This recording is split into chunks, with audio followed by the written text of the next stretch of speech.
গদাই বলো, একের এক কত হয়? দাদা বলেন একের এক কত হয়?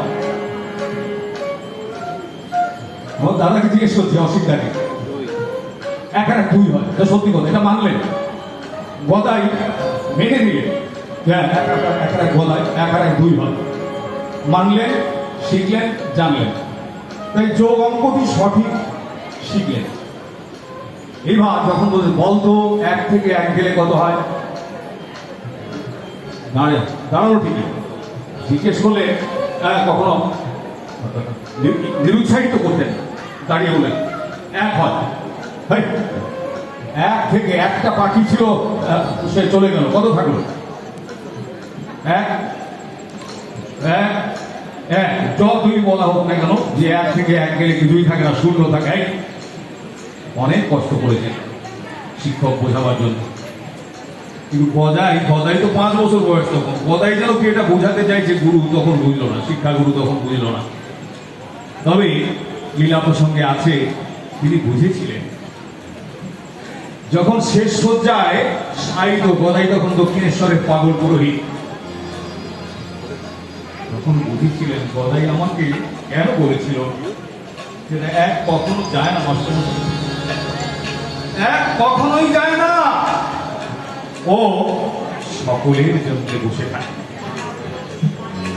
তাই আমার এই দেহপিণ্ড ছেড়ে যেদিন প্রাণ পাখি ওই ভবনদীর কিনারে গিয়ে দাঁড়িয়ে থাকবে, যদি আমি সেই 1কে মেনে চলি, যদি আমি সেই 1কে কখনো না মুছে দিই, যদি শূন্য না করে দিই, তাহলে তিনি বসে থাকবেন, তিনি আমার জন্য থাকবেন। এ কথা বুঝিয়ে দিতে, যে কথা বুঝাতে চেয়েছিলেন, তখন শিক্ষক অবস্থায় বুঝতে পারেন নাই, শেষ সজ্জায় বুঝতে পেরেছিলেন। হ্যাঁ গদাই, আমি আজ বুঝতে পেরেছি তুমি কোন 1কে কখনোই মুছতে চাও, কোন 1কে কখনো। গদাইকে স্মরণ করতে করতে না দেহ থেকে প্রাণ পাখি উড়ে গিয়েছিল। হ্যাঁ হরি, তাই রামকৃষ্ণ শিক্ষা দিয়েছেন, ওরে শুনিসনি রাজা ভরতের কথা? হরিণ করতে করতে, হরিণের তার একটা পোষা হরিণ ছিল, হরিণ করতে করতে মারা গেল বলে পরের জন্মে তাকে জড় ভরত হয়ে জন্মাতে হল। রাজা ভরত পরের জন্মে জড় ভরত হলেন। তোদের তাই না হয়, সেজন্য তোরা কি করবি?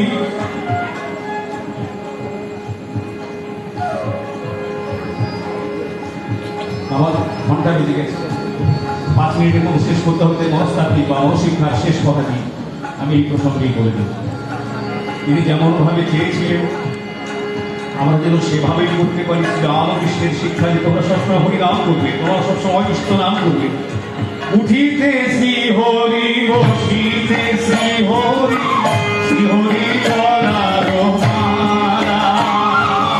উঠিতেছি হরি, বসিতেছি হরি, শ্রী হরি চলার মালা। উঠিতেছি হরি, বসিতেছি হরি, শ্রী হরি চলার মালা।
একদিন সবাই দান করেন একদিন ঘাটে যেতে হবে, একদিন ওই ঘাটে পার হতে হবে।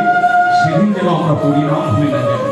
শেষ দিন যেন আমার সম্পদ কোথায় গেল, আমার ছেলে কোথায় গেল, আমার দোকান খোলা হলো কিনা, এইসব ভাবতে ভাবতে না যায়।